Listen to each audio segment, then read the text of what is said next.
Hai,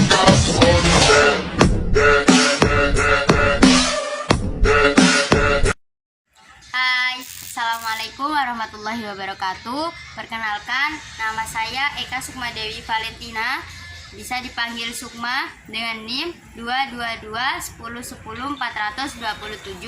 Saya dari Prodi PGMI dan saya dari kelas D3. Di sini tujuan saya membuat video ini yaitu menyelesaikan tugas yang telah ditugaskan oleh dosen pembimbing Ibu Nina Sutrisno MPD dari mata kuliah Pendidikan Kewarganegaraan. Tugas saya di sini yaitu mereview buku yang telah saya baca dan buku yang telah saya pilih. Sebelum masuk ke review, saya mau mengenalkan buku yang telah saya baca selama 2 pekan ini, yaitu judulnya Duduk Dulu Jangan Lupa Jadi Manusia, karangan Syahid Muhammad. Buku ini buku ke-8 dari Syahid Muhammad, dan Syahid Muhammad ini pernah menulis novel kolaborasi yang berjudul Kala, Amortavi, dan 25 Jam. Sedangkan novel tunggal yang telah ia tulis yaitu Egosentris, Paradigma, dan Sada, serta buku non-fiksi yang berjudul Kamu Nggak Sendiri.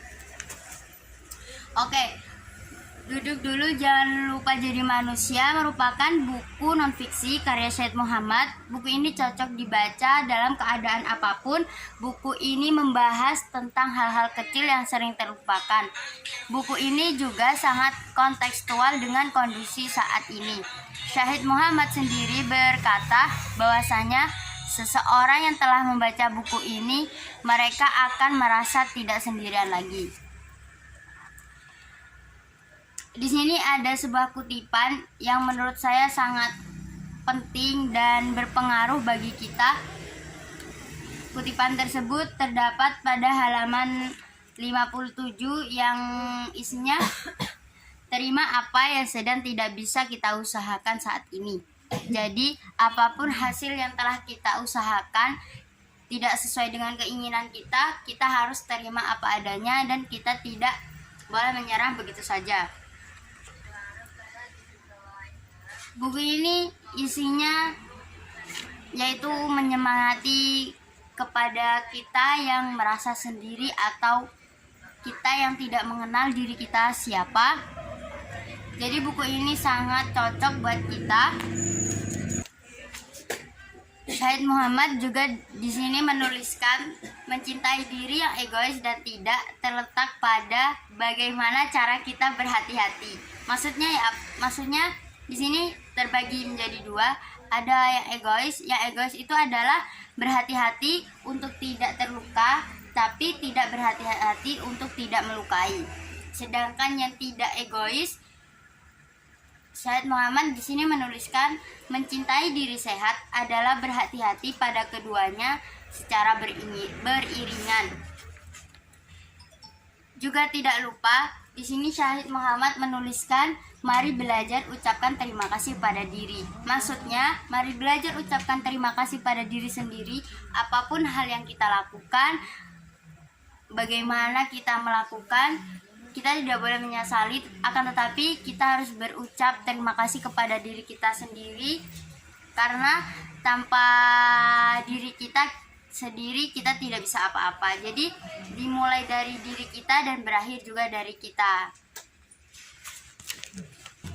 Seperti yang saya bilang tadi, berawal dari diri kita, berakhir juga dari diri kita. Jangan sampai terbiasa dengar kata orang, jadi kita lupa caranya mendengar diri sendiri. Di sini dikutip pada halaman 223 yang bacaannya itu, akhirnya kita perlu pulang ke diri sendiri dan melepas semua pakaian kehidupan, membasuh semua prasangka, lantas kita telanjang dan mampu melihat semua bekas luka tidak pernah membuat kita menjadi semakin lemah. Bekas-bekas luka itu mempercantik kekuatan yang kita miliki. Selain itu, lingkungan pertemanan itu sangat penting bagi kita. Bagaimana lingkungan pertemanan itu sangat berpengaruh bagi kita. Contohnya seperti jika kita berteman dengan seorang guru, kita akan tahu bagaimana cara mengajar, atau mungkin kita akan tahu apa yang dirasakan oleh seorang guru.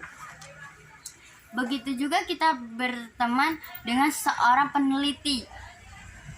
Kita bisa melihat proyeksi goal yang sedang dia kejar untuk mendapatkan penjelasan yang valid. Ada juga kita berteman dengan penjual parfum. Maka tubuh kita akan dihinggapi wewangian. Jika kita berteman dengan petani, maka kita akan tahu setidaknya cara menyiram dengan tepat. Jadi, lingkungan pertemanan itu sangat terpengaruh oleh kita. Sebelum masuk terakhir, di sini ada sebuah kutipan pada halaman 229. Di sini tertulis, salah satu kejahatan pada diri sendiri adalah mengandaikan sesuatu yang sudah terjadi, bisa terjadi secara berbeda, dan berharap hidupmu hari ini akan berubah lebih baik. Salah satu kebaikan terbesar pada dirimu sendiri adalah beranjak dari pengandaian dan menciptakan perubahan yang nyata. Seseorang yang memberi ruang berarti memberi kesempatan untuk berani berkenalan bagaimana lelahnya, bagaimana macam-macam dan perbedaannya, bagaimana pegarnya. Pengalaman membuat kita terbiasa dan beri ruang dalam diri untuk tumbuh. Pada intinya, semua itu berawal dari diri kita sendiri dan berakhir pula dengan diri kita sendiri. Dan jangan lupa untuk berterima kasih pada diri kita sendiri. Oke, itu sedikit review dari saya. Lebih tepatnya, semua teman-teman membaca buku karangan Syahid Muhammad karena pemikiran setiap orang berbeda-beda dan pemikiran setiap orang menanggapinya juga berbeda-beda. Jadi untuk kali ini review yang saya sampaikan semoga bisa dapat dipahami dan semoga teman-teman berniat untuk membaca buku ini karena buku ini sangat penting untuk kita. Bagaimana kita mencari diri kita sebenarnya dan bagaimana cara kita berterima kasih kepada diri kita dan tidak boleh merasa sendirian. Jadi buku ini cocok untuk kita untuk dibaca dalam keadaan apapun. Sekian dari saya. Apabila ada salah kata atau salah ucapan yang saya sengaja maupun tidak sengaja, mohon dimaklumi. Saya akhiri. Assalamualaikum warahmatullahi wabarakatuh.